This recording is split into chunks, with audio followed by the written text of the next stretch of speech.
Marshall versus Coastal Carolina.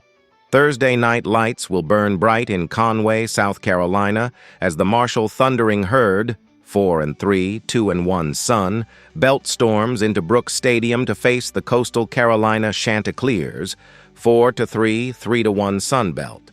It's a mid-season clash with real weight in the Sun Belt East Division, where both teams chase James Madison, 5-0, 7-1 overall, for the top spot. The odds lean green. Marshall holds a 70.6% chance to win. And on paper, the Thundering Herd looks stronger, deeper, and more balanced. But Brooks Stadium has seen upsets before, and Coastal, riding a gritty home identity, would love to add another to that list. For both programs, this game defines direction. Marshall can surge toward bowl certainty and divisional contention. Coastal can tie the Herd in conference play and plant its flag as a resilient, home-field fighter. Expect noise, nerves, and the relentless urgency that comes when every snap matters. The stats tell a clear contrast between two teams built from different blueprints. Marshall has evolved into a rhythm offense powered by quarterback Carlos Del Rio Wilson, a junior who's hit his stride. Through 7 games, he's completed 90 of 121 passes, 74.4%, for 1,133 yards, 12 touchdowns, and just 1 interception, posting a 70.1 QBR. When Del Rio Wilson's on rhythm, the Herd hums. His decision-making and deep ball touch have transformed Marshall into a multi-gear threat. The ground game complements the air attack. Del Rio Wilson himself adds mobility, rushing 84 times for 347 yards and 4 scores, giving defenses headaches when the pocket collapses. Out wide, D. Lacey has emerged as the go-to receiver, posting 35 catches for 484 yards and 4 touchdowns, while the defense has anchored itself around DLB Ward, 4 sacks, and LBK Martin, 45 tackles, the pulse of a front that thrives on disruption. On the other side, Coastal Carolina is still finding its footing offensively.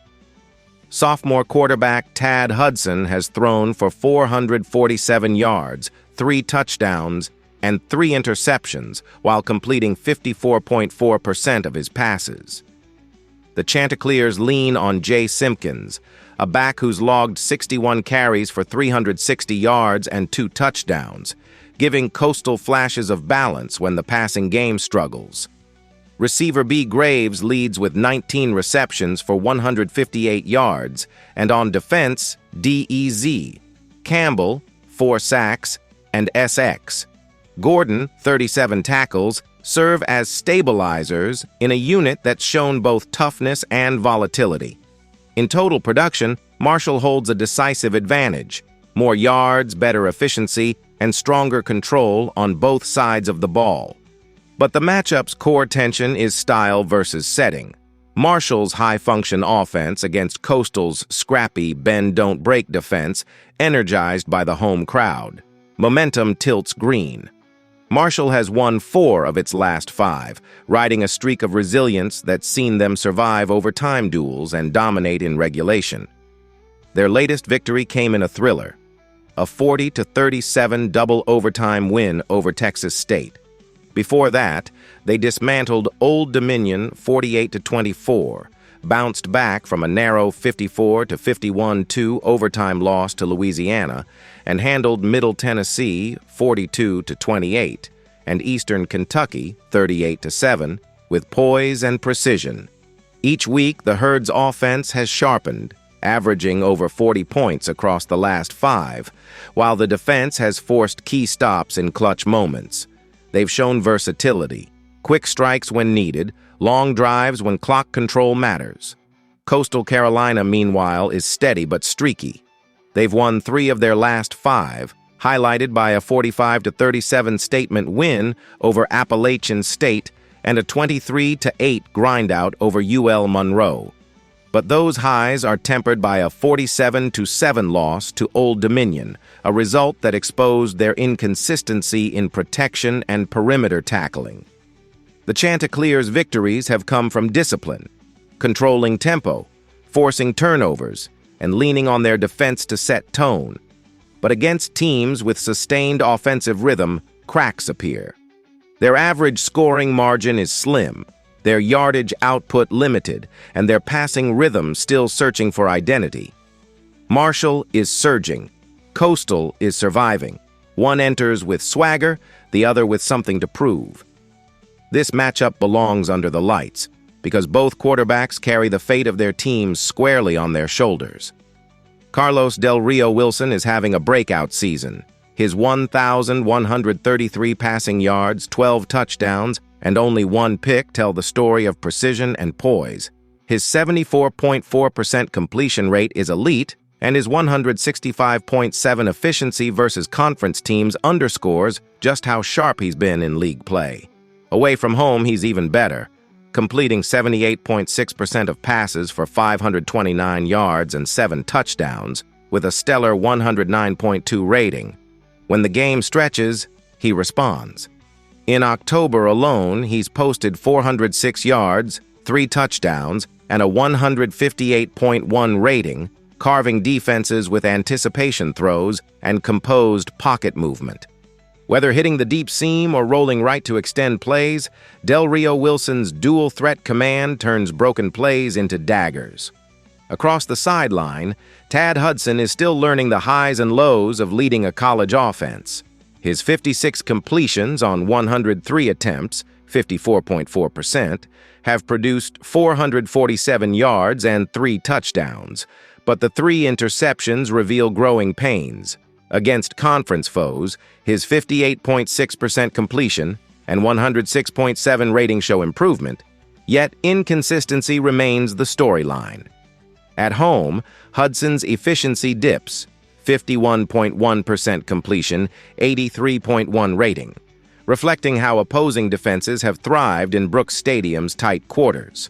His best performance came early, 19 of 39 for 172 yards and 2 touchdowns versus East Carolina. But since then, production has dipped against aggressive pass rushes. In essence, Del Rio Wilson is the calm conductor. Hudson is the emotional spark. One commands rhythm, the other relies on bursts. Thursday night will reveal which trait prevails under pressure. Schematically, this game boils down to execution and endurance. Marshall's offense ranks among the conference's most efficient, pairing high completion rates with a steady run-pass balance. Expect them to open with tempo, quick passes to Lacey, designed quarterback runs, and zone reads to keep Coastal's linebackers honest. If the herd establishes flow early, they can dictate pace, stretch the field, and neutralize Coastal's edge rushers. Defensively, Marshall thrives on containment. B. Ward and K. Martin anchor a front seven that's both physical and disciplined. Their tackling precision and lane integrity limit big plays, forcing quarterbacks like Hudson into uncomfortable third and longs. For Coastal Carolina, the mission is clarity. Slow the tempo, pound the rock with Jay Simpkins, and trust the defense to create field position battles. Zeed Campbell's pass rush and X. Gordon's secondary instincts will be crucial. If they can rattle Del Rio Wilson early and win turnover battles, Coastal can drag Marshall into a low-possession contest, exactly the type they can steal late. Field conditions and crowd energy at Brooks Stadium, Coastal's best weapon in tight games. Marshall's red zone efficiency. The herd can't settle for field goals against a home team that thrives on emotional momentum. Coastal's ability to sustain drives, 3 and outs will spell trouble against a herd offense that punishes short fields. This one will hinge on pressure and poise. The team that stays composed in the fourth quarter will own the night. Expect a spirited battle, but talent and tempo win in October. Marshall brings superior efficiency, a confident quarterback, and a defense that limits mistakes. Coastal's heart and home field edge will keep it close early, yet over 4 quarters, Marshall's balance and precision should take control. The herd's ability to sustain drives and capitalize on red zone opportunities will be key, especially against a Chanticleer defense that has struggled to get off the field on third downs. Del Rio Wilson's dual-threat rhythm will stretch the Chanticleer defense, while Lacey and the receiving corps exploit mismatches in man coverage.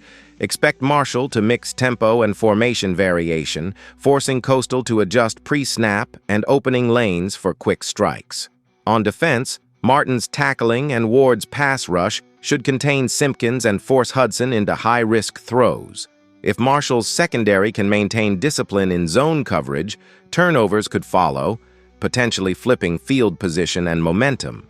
By halftime, expect momentum to tilt green, and by the fourth, composure to seal it. The Herd's conditioning and poise in late-game situations should prove decisive, wearing down Coastal's front seven as drives extend and the clock becomes an ally. Marshall moves to 5-3, 3-1 Sun Belt, tightening its grip on the East Division chase. Coastal fights hard but falls back to 4-4, 3-2, left to regroup for the stretch run. Still, their effort should not be dismissed.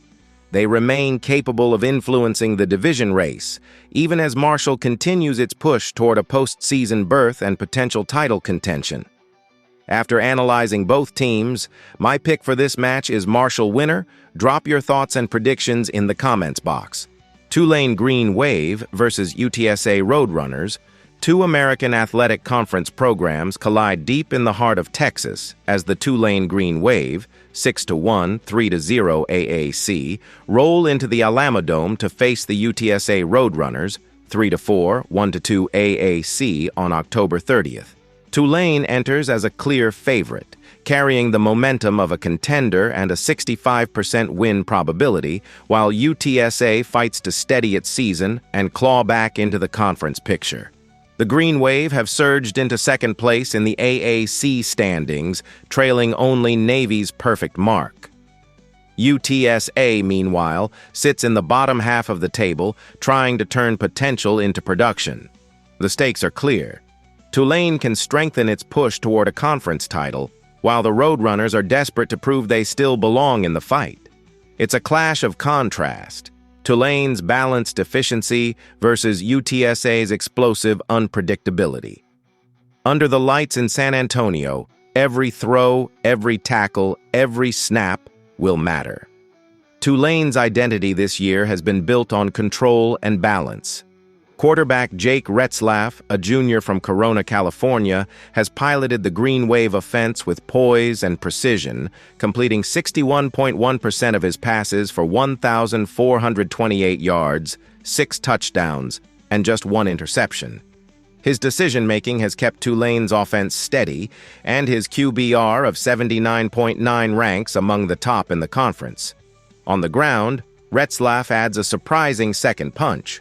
450 rushing yards and 8 touchdowns on 70 carries, showing he's just as dangerous escaping pressure as he is setting his feet in the pocket.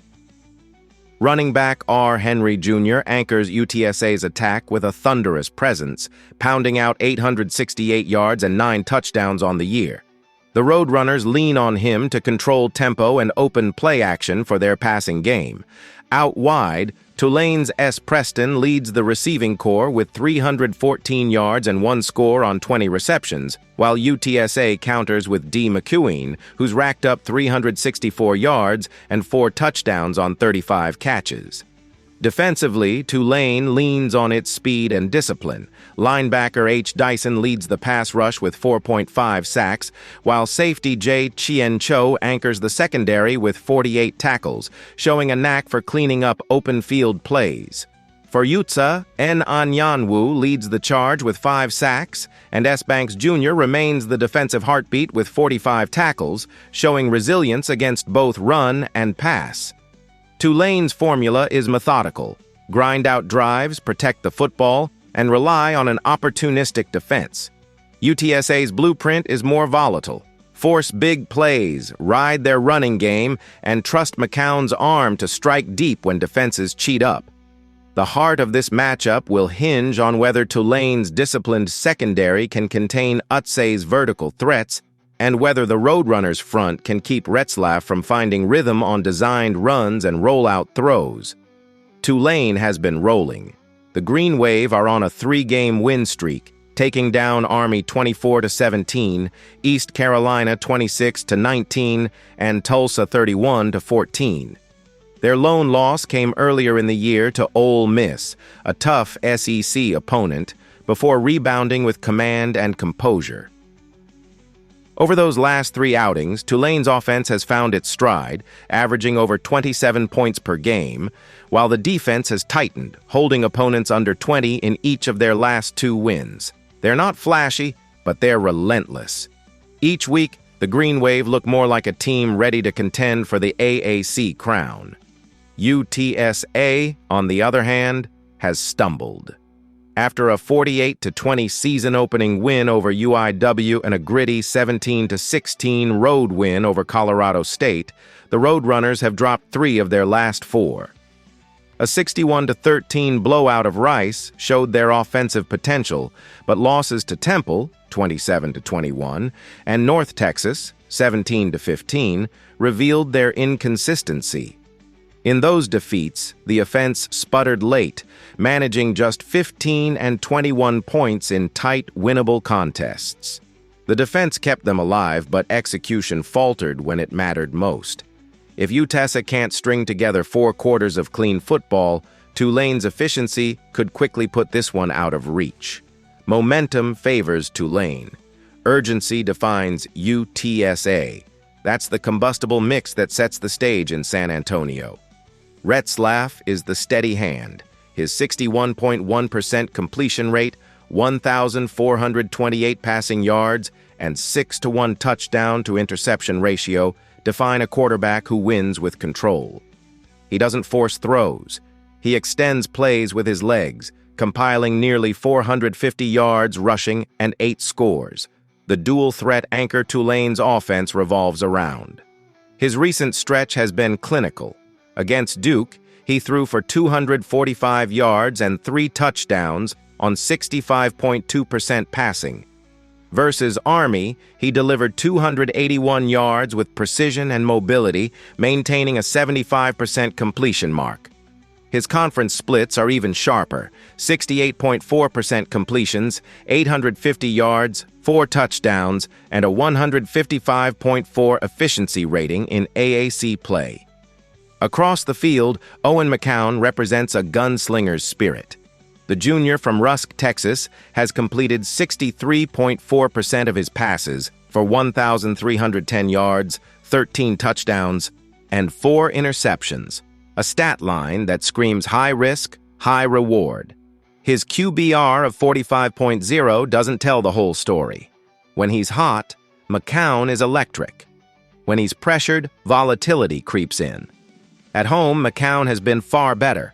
68% completion, 698 yards, and 9 touchdowns at the Alamodome, good for a 156.3 passer rating. That home field rhythm could be his biggest weapon Thursday night. Expect a duel of tempo and temperament. Retzlaff will probe and punish mistakes. McCown will test Tulane's secondary deep, especially if Henry Jr. establishes the run early. Both quarterbacks have the tools to command this game, but only one will find consistency under pressure. Tulane thrives on structure. Their offense feeds off sustained drives, and their defense excels at limiting big plays. The Green Wave's linebacking core has been reliable in coverage, keeping opposing quarterbacks uncomfortable with disguised pressure. UTSA's challenge will be balance. Henry Jr. must set the tone early, between the tackles runs that keep Tulane's linebackers honest. When the Roadrunners are one-dimensional, their protection collapses, and McCown's decision-making becomes rushed.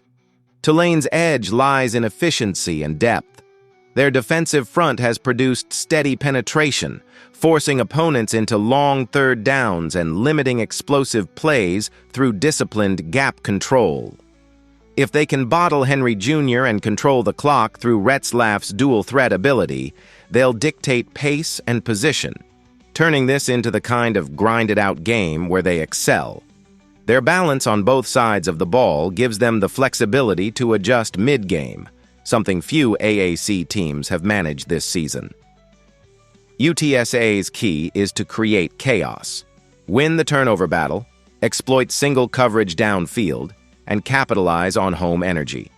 McCown's ability to push tempo could pressure Tulane's defense into uncharacteristic mistakes, especially if the Alamodome crowd amplifies the moment.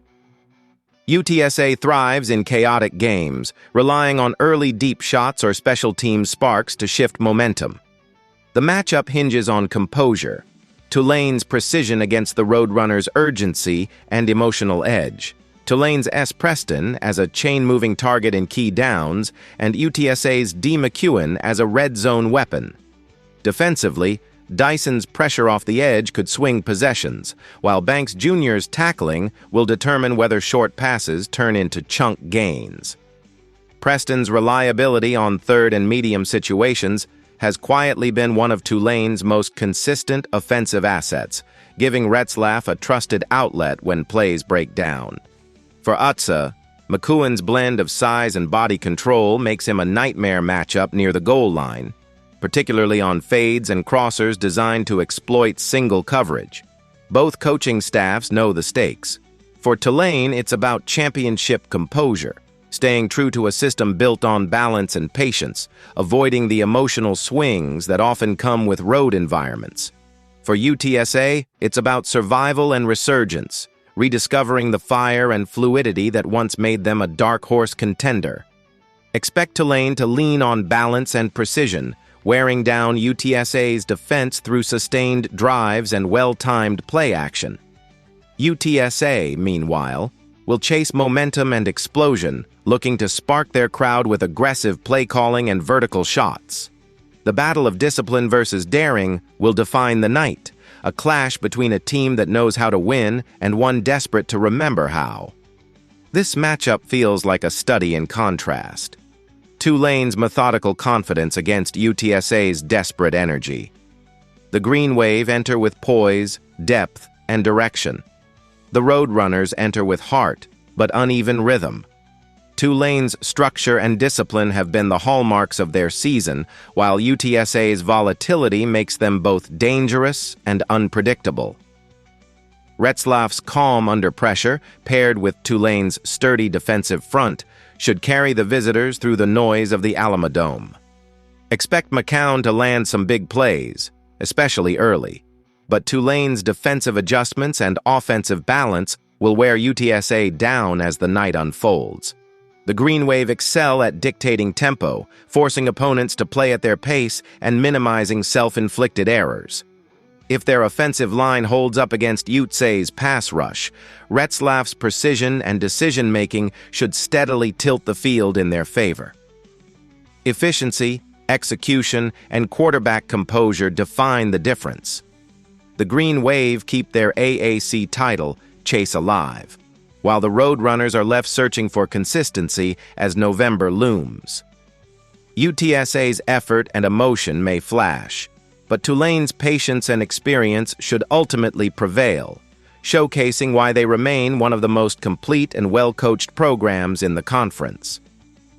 After analyzing both teams, my pick for this match is Tulane Green Wave winner. Drop your thoughts and predictions in the comments box.